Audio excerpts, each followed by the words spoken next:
Halo minasan, kembali di channel Kamado Story yang akan membahas alur cerita manga Kimetsu no Yaiba.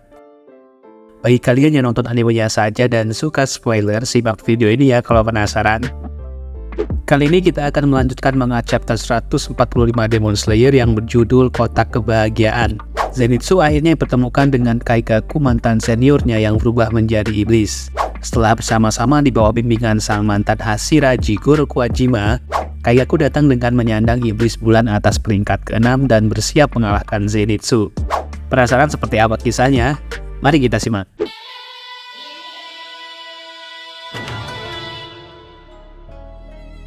Pada awal chapter kita diperlihatkan dengan bayangan dari Kaigaku. Waktu itu dia bertemu dengan iblis bulan atas peringkat 1 yaitu Kokushibo. Kokushibo merupakan iblis yang dulunya merupakan pendekar pedang sekaligus pembasmi iblis. Sosok Kokushibo merupakan iblis paling kuat setelah Kibutsuji Muzan. Pada saat Kaigaku masih menjadi pemburu iblis, ia bertemu dengan Kokushibo.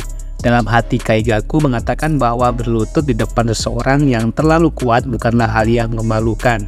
Ia menambahkan jika selama ia masih hidup, pasti ia bisa melakukan sesuatu. Dan jikalau dia belum mati, berarti ia belum kalah. Mengetahui iblis yang ia hadapi memiliki kekuatan yang sangat tidak sebanding dengannya, Kaigaku bersujud di hadapan Kokushibo. Kaigaku terlihat memohon kepada iblis bulan atas itu meskipun harus menundukkan wajahnya ke tanah. Ia pun rela berbuat hal lainnya seperti harus meminum air dari genangan yang kotor, ataupun harus dihukum karena mencuri uang. Semua hal tersebut dilakukan oleh Kaigaku demi keselamatannya dan terbebas dari masalah yang ia hadapi. Bagi Kaigaku, selama ia masih hidup, ia bisa menang suatu hari nanti. Ia bertekad menunjukkan kepada mereka bagaimana caranya ia bisa bertahan sampai dengan saat ini. Kemudian terlihat Kokushibo yang melihat permohonan Kaigaku memberikan darah Muzan dari genggamannya. Sambil berkata kepada Kaigaku, jadilah iblis jika ia menginginkan kekuatan yang lebih besar. Jika Muzan menerimanya, maka Kaigaku akan menjadi sekutu para iblis.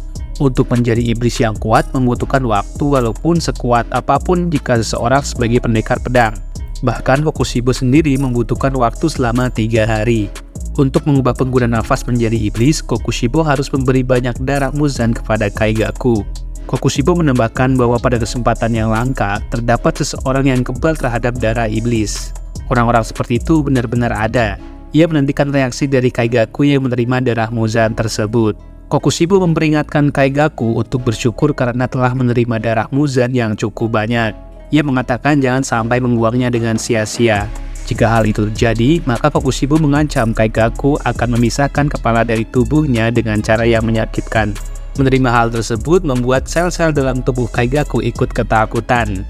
Ia mengibaratkan ketakutannya seolah membuat tubuhnya berteriak dan ikut menangis.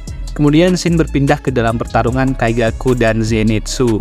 Kaigaku yang masih mengingat pertemuannya dengan Kokushibo mencoba membandingkannya dengan Zenitsu yang sekarang ada di hadapannya. Menurutnya, aura ketakutan ketika ia bertemu dengan iblis bulan atas dengan aura yang ditunjukkan oleh Zenitsu tidak ada apa-apanya. Ia mengakui bahwa Zenitsu memang berubah menjadi lebih kuat. Namun ia yakin bahwa Zenitsu tidak akan bisa menandingi kekuatan iblis bulan atas. Kaigaku menganggap bahwa Zenitsu adalah seorang kroco yang selalu merengek seperti bayi. Ia sama sekali tidak punya harga diri dan tidak punya nyali. Kaigaku merasa tidak pantas disandingkan dengan Zenitsu. Dulu gurunya menyuruh Kaigaku untuk bersama-sama menjadi penerusnya bersama dengan Zenitsu. Mengingat semua hal-hal pada masa lalunya, Kaigaku dengan lantang mengatakan bahwa Zenitsu dan gurunya pantas untuk mati. Sambil mengeluarkan pedangnya, ia menyerang Zenitsu dengan jurus kedua napas petir. Serangan tersebut merupakan 5 serangan berturut-turut. Zenitsu mencoba menangkis serangan Kaigaku sambil bertanya kepada Kaigaku. Zenitsu memastikan bahwa Kaigaku telah banyak memakan orang hingga ia tidak dapat membedakan mana yang benar dan mana yang salah. Sambil tersenyum, Kaigaku balas menjawab bahwa ia tentu saja tahu mana yang benar dan mana yang salah. Kaigaku lalu melancarkan jurus ketiga napas petir miliknya. Jurus tersebut dengan cepat mengelilingi Zenitsu hingga ia tidak dapat menghindarinya. Kaigaku mengatakan bahwa mereka yang menerima dan menghargainya merupakan orang baik. Sebaliknya, mereka yang tidak menerimanya dan menilainya dengan buruk merupakan orang yang salah. Zenitsu pun tidak dapat menghindari serangan dari Kaigaku. Serangan tersebut merupakan serangan berputar dan beruntun serta mengenai Zenitsu. Belum selesai dengan serangan sebelumnya, Kaigaku melancarkan serangan lagi dengan jurus kelima napas petirnya. Lagi-lagi Zenitsu tidak dapat menghindari serangan yang dilancarkan oleh Kaigaku. Zenitsu pun langsung teringat dengan sesi latihannya bersama guru dan seniornya itu. Ia terlihat sedang berlatih menghadapi Kaigaku sewaktu belum menjadi iblis.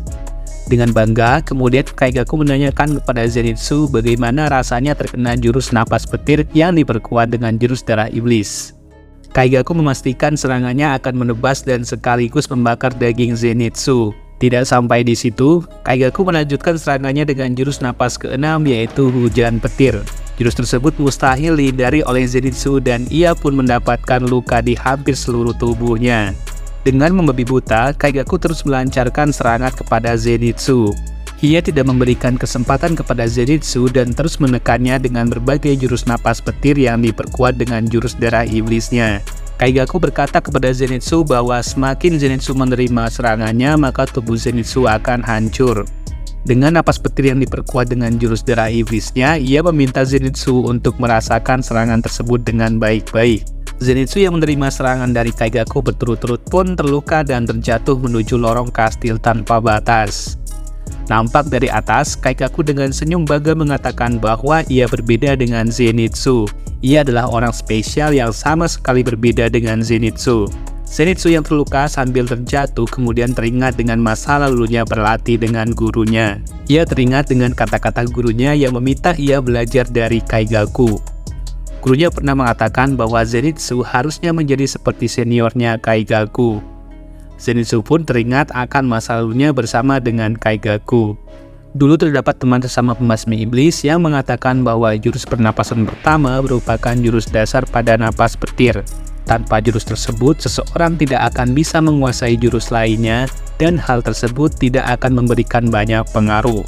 Kaigaku tidak dapat menggunakan jurus pertama pernapasan petir dan hal tersebut membuatnya tidak akan bisa menjadi seorang Hashira.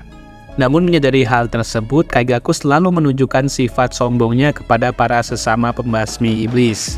Ia bahkan tidak segan untuk berlaku kasar dan selalu merendahkan rekan sesama pembasmi iblis. Begitu pula hubungan Kaigaku dan Zenitsu. Kaigaku selalu menganggap bahwa Zenitsu bukanlah rekan yang pantas disejajarkan dengannya. Ia sangat membenci Zenitsu, begitu pula Zenitsu yang membenci Kaigaku. Namun, sebenarnya dari lubuk hati yang paling dalam, Zenitsu sangat menghormati Kaigaku. Ia melihat bahwa Kaigaku berjuang sangat keras dan Zenitsu selalu melihatnya dari belakang. Zenitsu menganggap bahwa Kaigaku merupakan orang yang spesial. Ia dan gurunya menganggap Kaigaku spesial dan berharga. Namun, hal tersebut nyatanya tidak cukup bagi Kaigaku. Kaigaku selalu mengeluarkan suara seolah tidak puas. Kotak kebahagiaan di dalamnya memiliki lubang dan kebahagiaan itu tidak pernah tersimpan dengan baik. Hati Kaigaku layaknya kotak kebahagiaan yang berlubang. Jika ia tidak menyadari dan segera menutup lubang itu, maka ia tidak akan pernah merasa puas.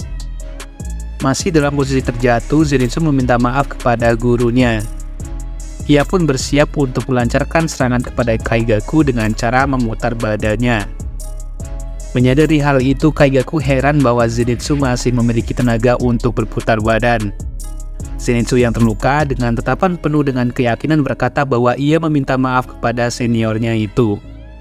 Dengan kecepatan dewa, Zenitsu langsung menebas leher Kaigaku menggunakan jurus ketujuh pernapasan petir yaitu Dewa Petir yang membara. Serangan tersebut dilakukan dengan cepat hingga membuat jubah milik Zenitsu pun ikut hancur. Kepala Kaigaku pun tertebas dan ia tidak menyangka apa yang terjadi barusan. Kaigaku tidak bisa melihat serangan yang dilancarkan oleh Zenitsu. Ia bertanya-tanya jurus apakah yang dipakai oleh Zenitsu sehingga membuatnya tertebas. Ia pun tidak pernah melihat jurus tersebut sebelumnya. Sambil terjatuh, Kaigaku masih tidak menyangka dirinya tertebas oleh serangan Zenitsu. Ia pun memaki dan menduga bahwa gurunya pilih kasih. Kaigaku mengira bahwa gurunya mengajari sesuatu yang tidak diajarkan kepadanya. Zenitsu pun menjawab bahwa gurunya memang tidak mengajari sesuatu kepadanya. Dan ia bukanlah seperti orang yang disangkakan oleh Kaigaku. Jurus barusan adalah jurus yang diciptakan sendiri oleh Zenitsu. Sebenarnya ia ingin menggunakan jurus tersebut untuk bertarung secara adil dengan Kaigaku suatu hari nanti. Itulah akhir dari cerita manga Kimetsu no Yaiba chapter 145. Zenitsu berhasil mengalahkan Kaigaku yang merupakan seniornya sekaligus iblis bulan atas peringkat 6. Dengan jurus ketujuh pernapasan petir yang diciptakannya sendiri, Zenitsu mampu memenggal iblis bulan atas tersebut. Petir bukan sembarang petir, ini dia Zenitsu sang dewa petir. Sampai bertemu di chapter selanjutnya ya, jangan lupa komen, like, dan subscribe kalau penasaran.